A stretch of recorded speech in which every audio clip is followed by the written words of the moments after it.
It's a deja vu. Another Tony Hawk video game, Tony Hawk's Underground. The very first Tony Hawk game where you can actually get off your skateboard and walk. That's what I really like about this game. And you get to drive vehicles, which is actually kind of awesome.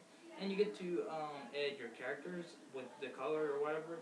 So I think you did that in the other Tony Hawk games. I'm not sure, but Tony Hawk's Underground, a great, a funny skateboarding game on the Xbox after Pro Skater 4. So this continues the story, but I don't know the story of Tony Hawk that much. Grabbed by the Ghoulies, a great Rare game for Xbox. Even though this game, believe it or not, was supposed to be made for the GameCube before Microsoft bought Rare, this is still a great Rare game.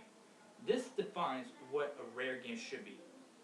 Funny, funny character, funny dialogue, funny enemies, great graphics. I don't know, I'm making that up. Great gameplay. The only downside of this is the right thumbstick, but I don't care really. It's really a great Rare game. You know, it's basically a combat game. That's what it is.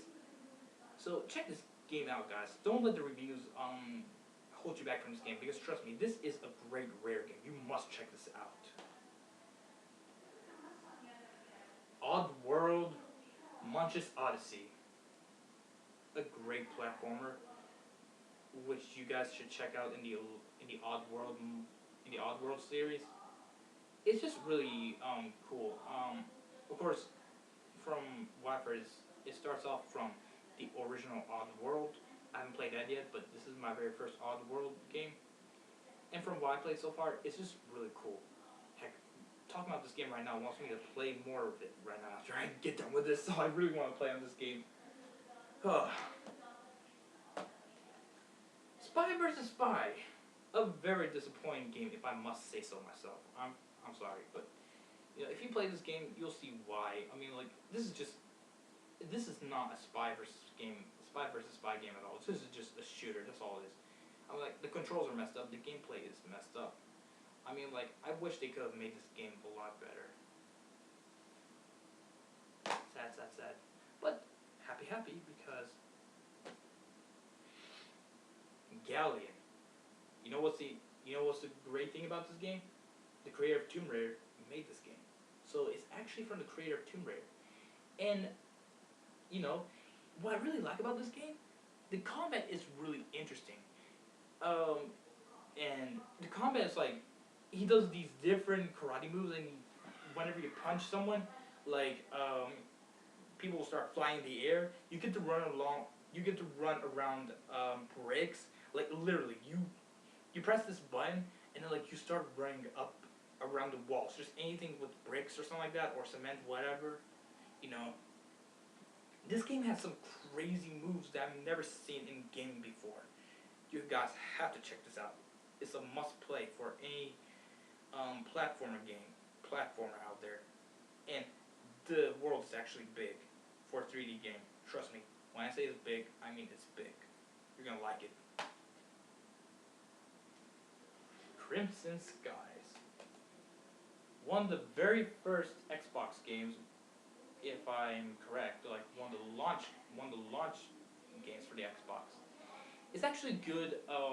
It's actually a good plane shooter, and to this day, the graphics still hold up pretty good for an old game like this.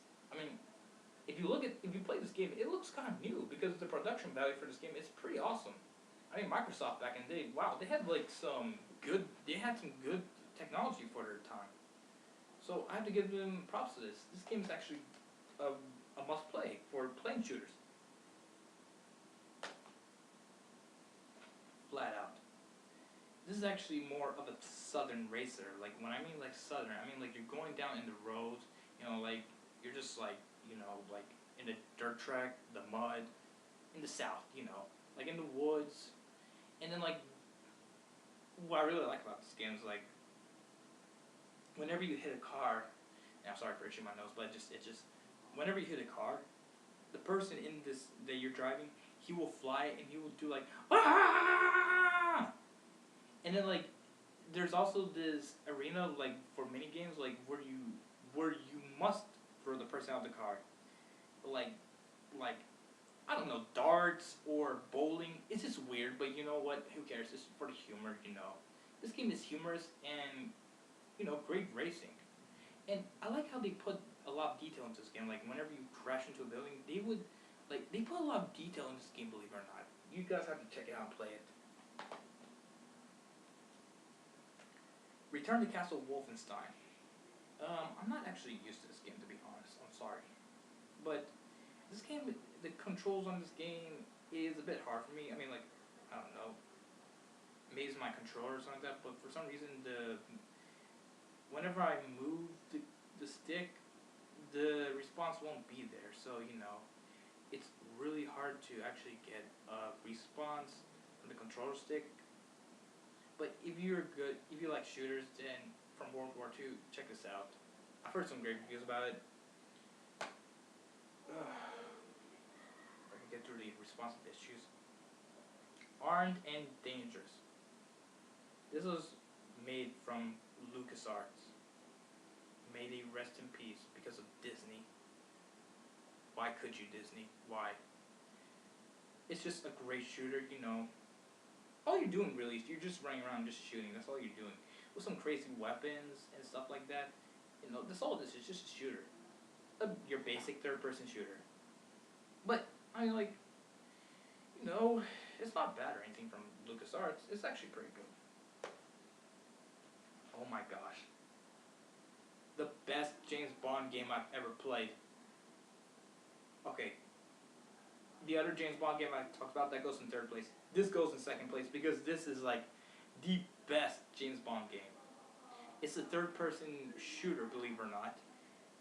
You go around. It's like a James Bond film mixed in with the game. You have the original voice actors. You have some great cutscenes, and it's from I don't know. It's from EA. That's all I can say. But it's a really great James Bond game. Oh wait. It's from EA Redwood Shores, which is actually known as Visceral Games, believe it or not. So I think that's what it is. I think the people who did that, I believe they did this game. So the creators of Dead Space did this game. That's an interesting fact you must know. Or you don't have to. Next is Tenchu. Return from Darkness. It's a good ninja stealth game. Not bad for a song. You know, I played it. It was actually good. I mean, like, you're just sneaking around, and like you have these awesome ninja weapons that you could use, and it also has online multiplayer, believe it or not. So, you know, if you find a way to hack into Xbox Live, in the original Xbox, then you can actually give it a try with someone if he has the original Xbox and has this game. If you find someone, just play stealth with him. If you can't hack into the original Xbox Live, that is. Turok Evolution. You know, Turok, you're just hunting dinosaurs. That's all it is, really. I haven't played too much of this game. All I know is, like, you're just, like, hunting around, and you just gain weapons, and you're just hunting dinosaurs. That's really it. That's all I know. I don't know what the story is, to be honest with you. But Turok Evolution, not bad. You know, Soldiers 2. Really gotta get into more of my games. I really do. Fix this up just so it won't fall again like my PS2.